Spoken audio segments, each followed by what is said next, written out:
ఏదైతే పార్లమెంట్లో నిర్మలా సీతారామన్ గారు ఆర్థిక సర్వే ప్రవేశపెట్టారో దానిలో అనిశ్చితిలోనూ పరుగే వచ్చే ఏడాది ఆర్థిక వృద్ధి రేటు 6.8% నుంచి 7.2%కే ఉండబోతుంది.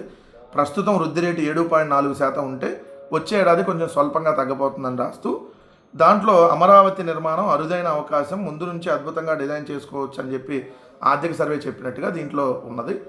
దీంట్లో గ్రీన్ఫీల్డ్ నగరం ఏర్పాటు ద్వారా అక్కడ జీవన వ్యవస్థను ముందు నుంచే ప్రణాళికాబద్ధంగా డిజైన్ చేసుకునే అవకాశం ఉంటుందని వివరించింది. జీవన వ్యవస్థని ప్రణాళికాబద్ధంగా నియమించాలనేటటువంటిది ఉంటే మరి ఇక్కడ జీవన వ్యవస్థని తీసుకుని వచ్చేటటువంటి ఆలోచన ఏమన్నా అమరావతిలో ప్రభుత్వం చేసిందా? జగన్మోహన్ రెడ్డి గారి ప్రభుత్వం ఉన్నప్పుడు 50,000 మందికి ఇక్కడ ఇల్లు ఇచ్చి, ఇళ్ల పట్టాలు ఇచ్చి ఇల్లు కట్టించే కార్యక్రమం చేస్తే ఇక్కడ ఇళ్ల పట్టాలన్నీ ఇప్పుడు రద్దు చేసి మరి ముందు ప్రజలు వచ్చి ఇక్కడ జీవనం సాగిస్తేనే కదా ఇక్కడ జీవన విధానం, జీవన వ్యవస్థ అనేది ముందుకెళ్ళేది. ఒట్టి బిల్డింగ్లు ఉంటే పోదు కదా, ప్రజలు కదా ఉండాల్సింది. ఆ దశగా ఇప్పుడు ఎక్కడ జరుగుతుంది? జరగట్లేదు కదా. రెండో అంశం వచ్చేటప్పటికి భారీ మౌలిక సౌకర్యాలపై ఆధారపడే నగరాల కంటే విద్యా ఇతర రంగాల అనుసంధానంతో ఏర్పడే నగరాలే వేగంగా అభివృద్ధి చెందుతాయి. జగన్మోహన్ రెడ్డి గారు అప్పుడు 3 ప్రాంతాలు సమానంగా అభివృద్ధి చెందాలనే దాంట్లో 3 రాజధానులు అన్నప్పుడు కూడా ఆయన చెప్పింది అదే కదా, అమరావతిలో విద్యా వ్యవస్థకు పెద్దపీట వేద్దామని. మీరు ఎక్కడ కానిచ్చారు? ఏది కానీ లేదు కదా. అది కానీ నేను చెప్పాల్సినటువంటి అంశం. రెండోది వచ్చేటప్పటికి నిన్న ఇక్కడ భూముల రీసర్వేకి సంబంధించి సూపర్ అని చెప్పి నిన్న ఆర్థిక సర్వే చెప్పినటువంటిది. దాన్ని ఎక్కడ వీళ్ళు హైలైట్ చేయాలి ఆ పత్రికలు. ఇలా పత్రికలు అంతే కదా, మీకు తెలియదే ఉంది.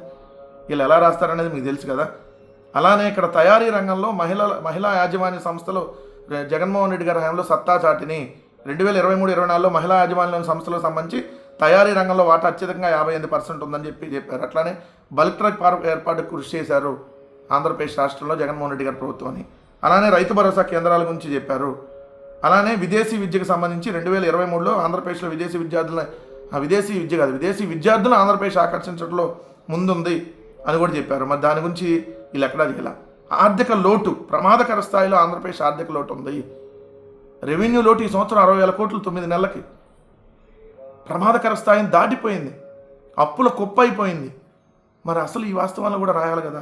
ఈ చెప్పకుండా వాళ్ళకి సంబంధించి వరకు అమరావతి దాన్ని హైలైట్ చేసేసుకొని మళ్ళీ ప్రజలను తప్పుదోవ పట్టించేటటువంటి కార్యక్రమం అంతే.